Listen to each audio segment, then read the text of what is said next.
Good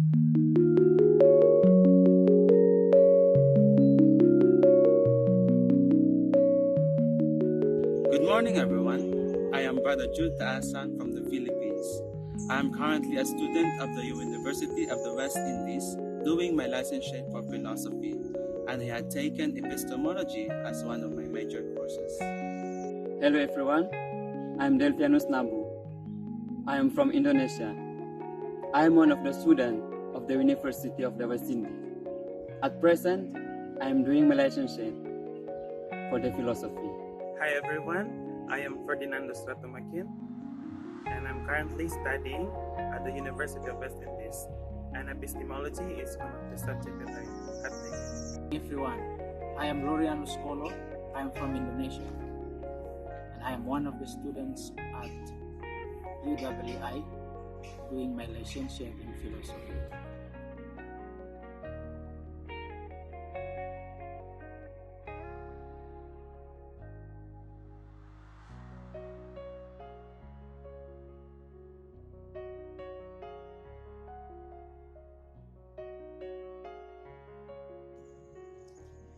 In epistemology, the theories of truth is the part that I like the most.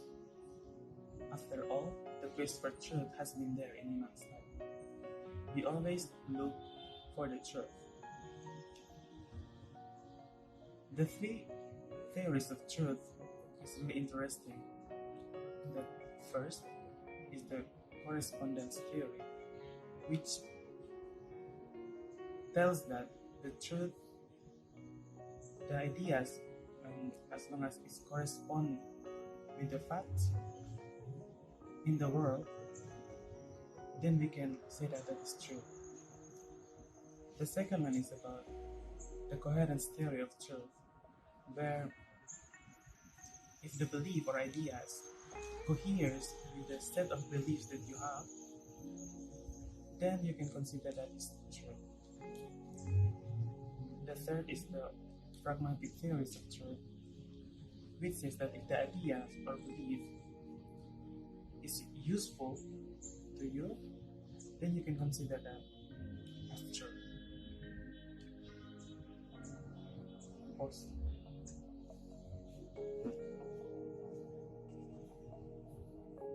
But the thing with these three theories of truth, they have problems. About the correspondence theory of truth, if the ideas or beliefs does not correspond with the facts, then we don't consider as true. So what I'm thinking is that, what if the ideas that you invented in your mind, you cannot, if you use the correspondence theory of truth, you will not consider it as true, because it does not correspond with any of the facts in the world.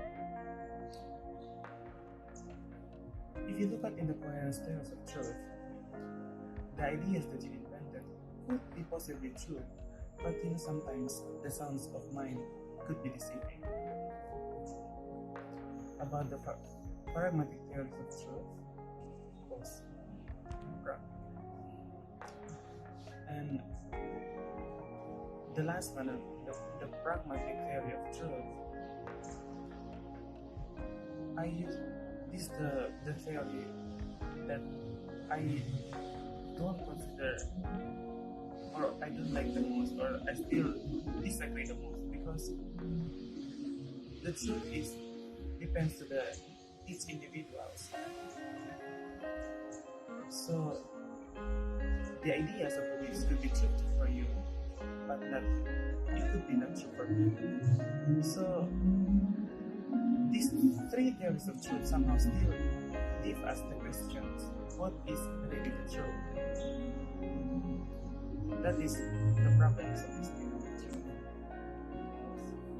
I have learned a lot of things within the epistemology or the theory of knowledge. The topics that being discussed are worth learning because it relates with human lives. And one of the thing that I I learned within this course is the importance of knowledge or epistemology to this world. This course enabled me to see and to answer the question, what is knowledge, or how do you know?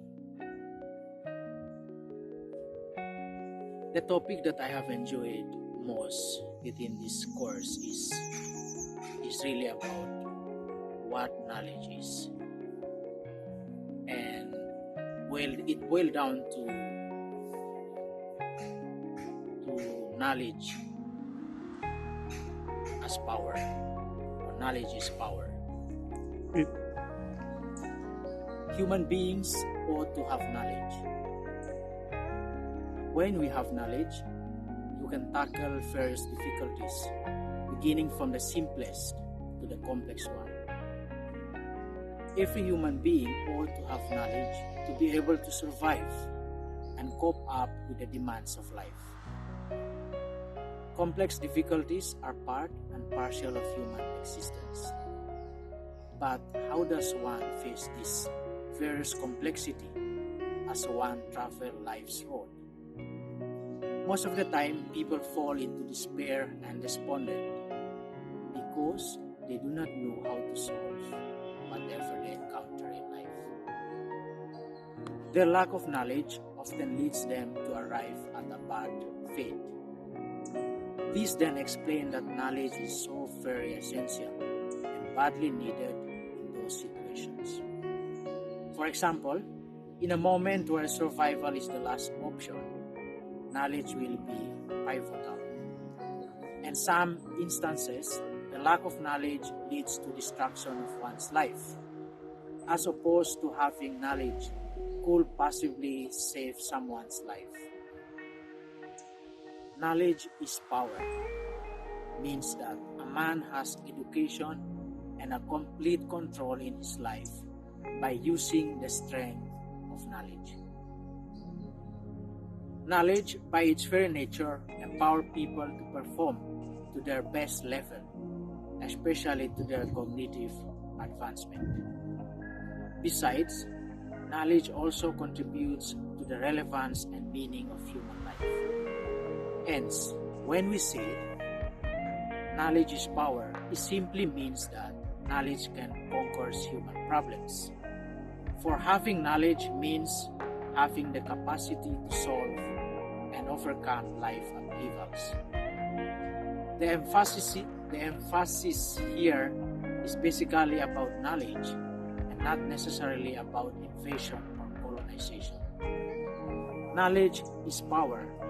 Although connotes negative impression, however, it does mean that knowledge empowers and equips individuals academically, but also intellectually.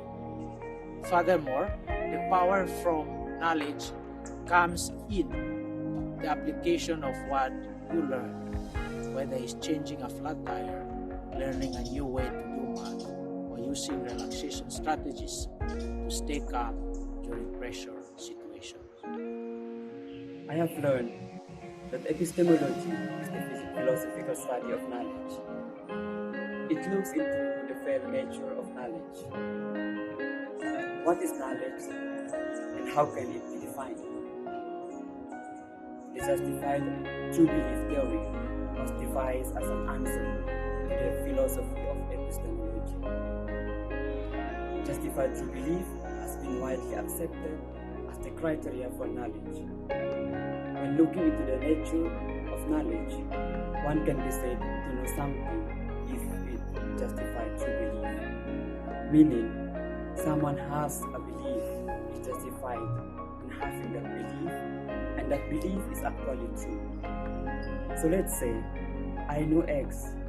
I know I have a belief in X and have justification in believing in X. Meaning, my belief in X is well supported based on good evidence and reason, and X in fact true. For example, let's say that I have knowledge that there is a tree grow in the middle of my garden. This can only be considered knowledge if it meets the justified true belief criteria. So I have belief that there is a tree in the middle of my garden. Now I have seen it with my own eyes in different times of the day and months. And other people also have seen it, this tree, and have discussed it with me. So then I am justified in having this belief. The belief that the tree is in the middle of my garden is perfectly justified. And finally, the belief I have is true. There is a tree in the middle of my garden. If we went now and the tree would be there, this then would become knowledge because my belief is justified and true. On the other hand, it does not become knowledge if your belief or is my belief is true, but if it's not justified, it is not knowledge, just a guess. For example, I have a belief that I have a tree in the middle of my garden, and the reason is because I saw a tree there 5 years ago, but I have gone to my garden since. Let's say it is true, the tree is still there. My belief is true, but my belief was not justified, was just a guess. Therefore, even though is it true, my belief is not knowledge. Finally, if your belief is justified but false, this would not be knowledge. So the only way we can be saved to know something if we have a belief justified and the belief is the fact true. Only then we can say we have true knowledge. Thank you. I had learned a lot of things in this epistemology, and I must really say I did enjoy this subject because it had challenged a lot of my notions about knowledge. But one of the things that I really enjoyed, the topic that I really enjoyed, was about the skepticism, skeptical epistemology. And we have this universalist skeptics who says that nothing can be known except nothing can be known. What it really means is that knowledge is impossible because for them, knowledge requires certainty. And what are we certain about? That's what the universalist skeptics are saying. We are not certain about anything. Therefore, we conclude knowledge is impossible. However, the problem I had with this argument was that it seems the skeptics are contradicting themselves. First and foremost, the argument that nothing can be known, they say nothing can be known is itself a contradiction. Because if they say that nothing can be known, why they are saying that nothing can be known?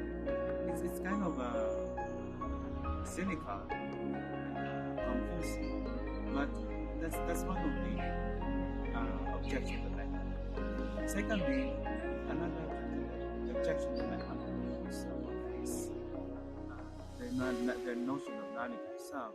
And I feel like the universalist skeptics are against the proportional knowledge. And I have learned in epistemology there are three types of knowledge, at least in general: the proportional knowledge, the tacit knowledge, and the acquaintance knowledge. And if you apply this kind of argument in tacit knowledge, then we will be putting into questions the progress that the human world accomplished. I mean, just look at around us, the technologies that men have invented, the scientific discoveries. If nothing can be known, then it's just a dream world. We are not really existing in this world. There's a lot of progress, a lot of inventions, a lot of discoveries, and also the acquaintance knowledge. And it seems to be impossible for me to say I do not know my mother, at least her name, or I don't get acquainted with my father, because I believe that at least that's the very first thing we all should have to know, which is about our parents. So those are the objections I have with the university skeptics. But perhaps they must have a point. Certainly, there are things that we will not be able to know in this world.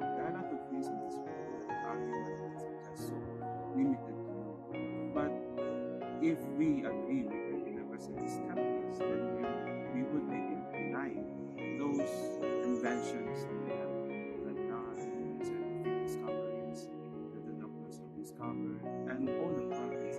And even by the very fact that I'm studying in a university would also be put into question. If nothing can be known, then why should I be studying? Why should students go to school? Why should we be taught morality, about ethics, about philosophy, if nothing can really be known? So I really do agree with the universalist skeptics on the part that there are things we cannot be certain, but certainly there are things that we can discover.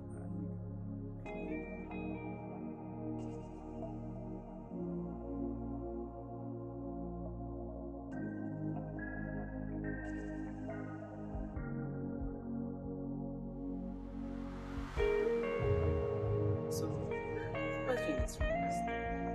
This skepticism is still relevant to actually be skepticism. And I guess yes. I mean, I believe so. We need skepticism. We need to be skeptical of things in our lives. You see, even though I kind of disagree with universal skeptics,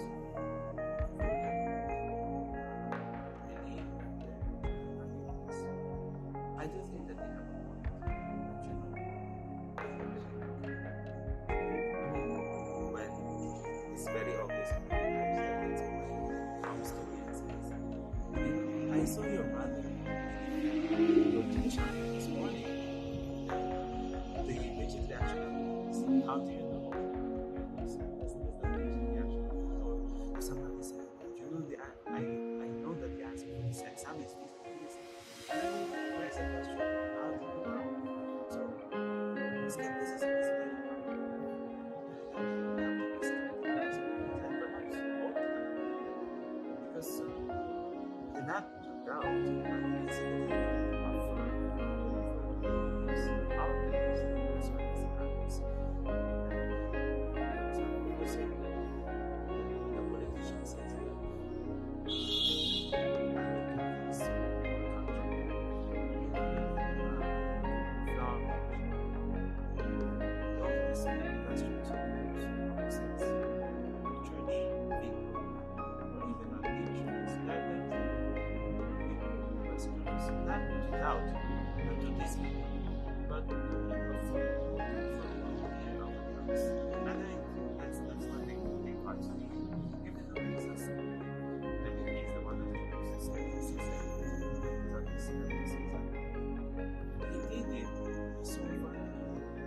they confirm or reaffirm his beliefs because they realize that everything that he believes were things that were not true at all. For example, they believe in Santa Claus. I mean, who did believe in Santa Claus? I did believe before.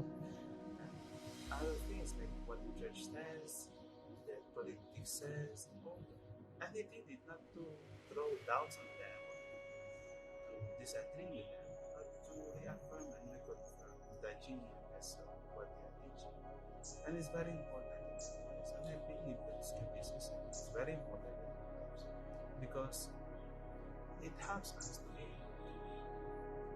test the truthfulness, the genuineness, the reality, the facts that these things bring us about.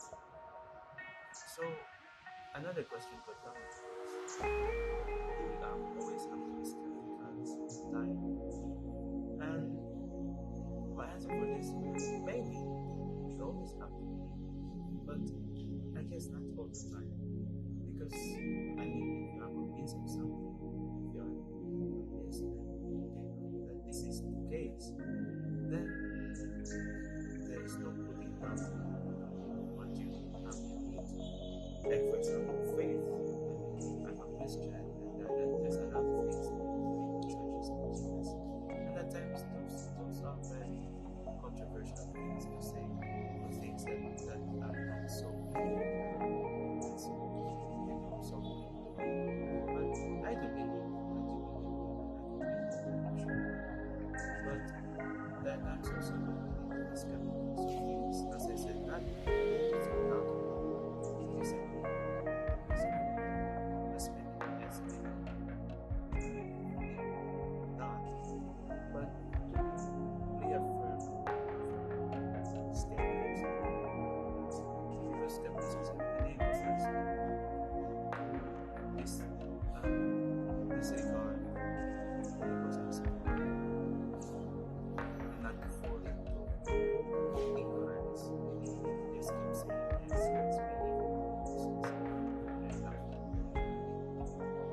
So that's genuineness, truthfulness, statements.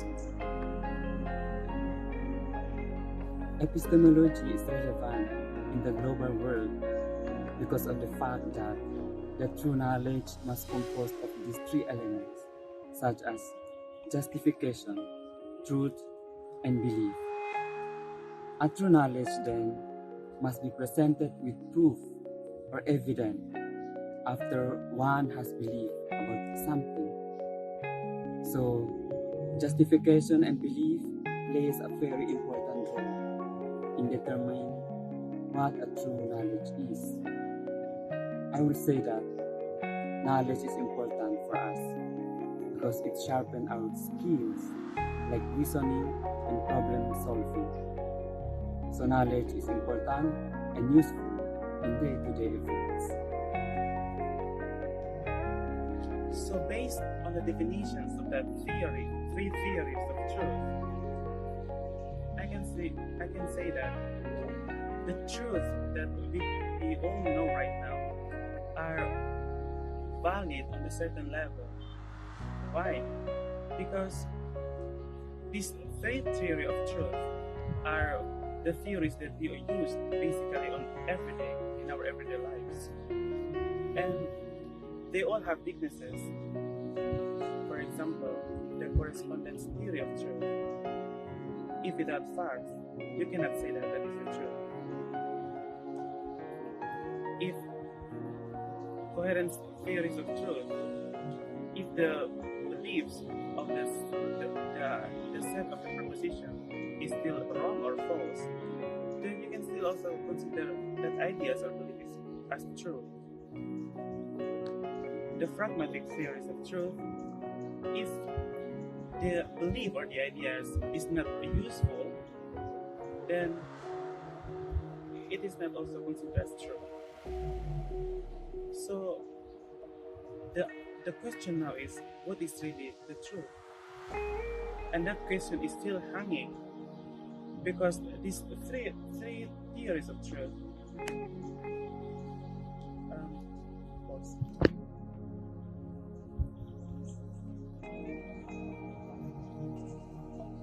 Due to their weaknesses, these three theories of truth somehow I conclude that the truth is valid on a certain level, and the absolute truth is still being questioned.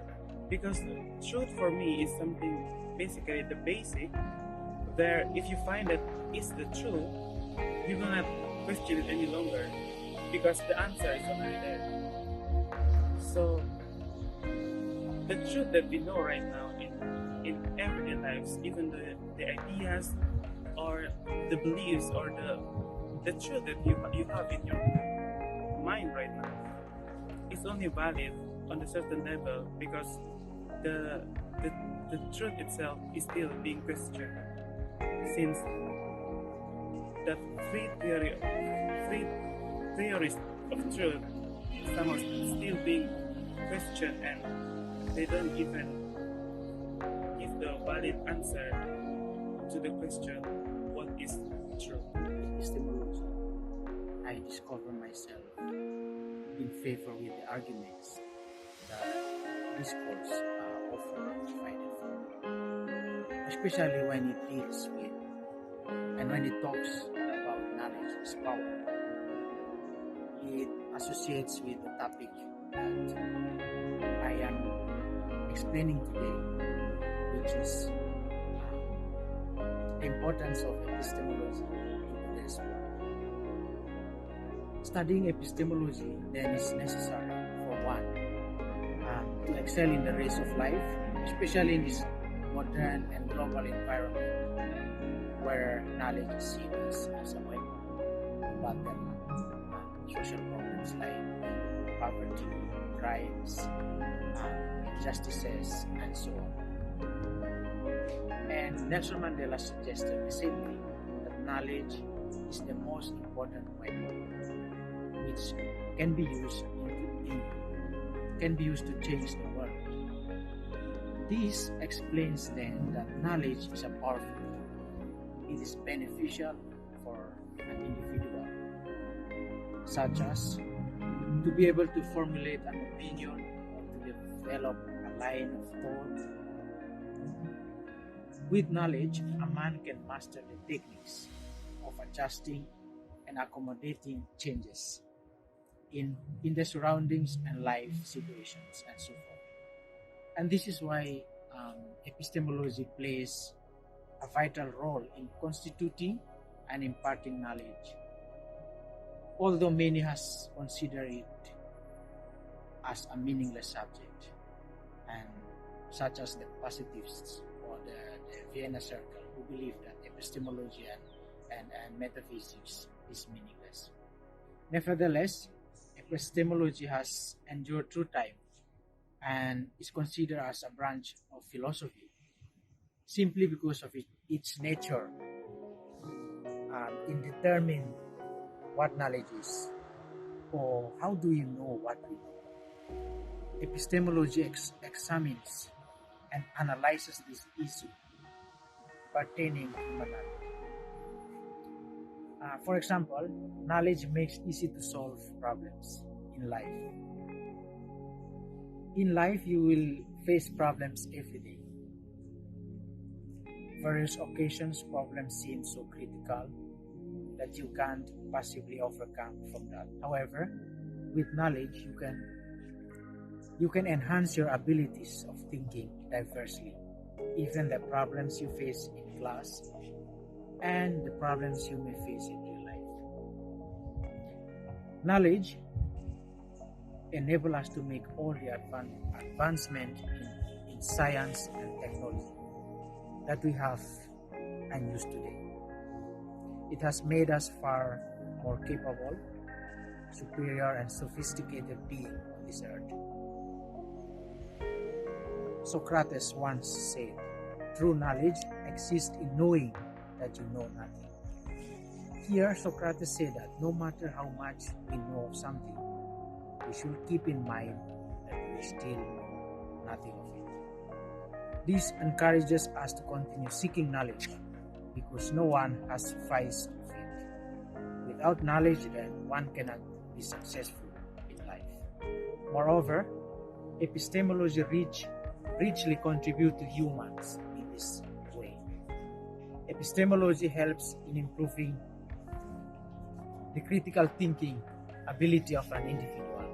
It helps broadening one's sense and helps a person to evaluate the world. And so to me personally, this topic is very relevant to me, especially in this academic environment, because it is played a great role today amidst the raging of various terrors. Epistemological knowledge offers a new horizons on how we can differentiate a priori knowledge or knowledge from reason and a posteriori knowledge or empirical knowledge clearly.